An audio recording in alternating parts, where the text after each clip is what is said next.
ഭക്തി, വിനയം, ശാന്തത എന്നിവ പെരുമാറ്റത്തിലും സംസാരത്തിലും പ്രവർത്തനങ്ങളിലും ഉണ്ടായിരിക്കണം. ക്രിസ്തു കൂടെയുണ്ടെങ്കിൽ നിനക്ക് ഇതൊക്കെ സാധിക്കും.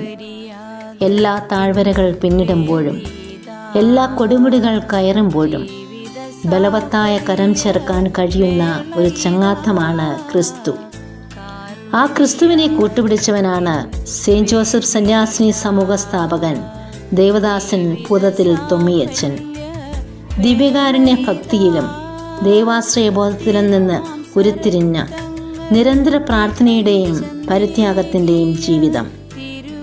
മനുഷ്യൻ ശ്രദ്ധിക്കാത്തതിനെയും പരിഗണിക്കാത്തതിനെയും വിലമതിക്കാൻ ദൈവത്തിൻ്റെ കയ്യിലെ ഉപകരണമായ ദേവദാസൻ തൊമ്മിയച്ചൻ്റെ മാതൃക തുടർന്നുകൊണ്ട് നവജ്യോതിയിൽ നവജീവൻ നൽകുവാൻ കരുത്താർന്ന സ്നേഹത്തോടെ മധ്യപ്രദേശിലെ മണ്ണിൽ SJC മക്കൾ മറയപ്പെട്ടവരെ ചേർത്ത് പിടിച്ച് ഉയർത്തുവാൻ ഇരുളാർന്ന ഹൃദയങ്ങളിൽ ക്രിസ്തു വെളിച്ചത്തിൻ്റെ നുറുങ്ങുവെട്ടമാകുവാൻ ഉജ്ജയിൻ രൂപതയിൽ മധ്യപ്രദേശ് വികലാംഗ സഹായ സമിതിയുടെ ഭാഗമായി ഇന്ന് ക്രിസ്തു സ്നേഹം അറിയാത്ത ഹൃദയങ്ങളെ ആ സ്നേഹം പകർന്നു നൽകുന്ന ഉജ്ജ്വല പ്രഭയായി SJC നിലകൊള്ളുന്നു.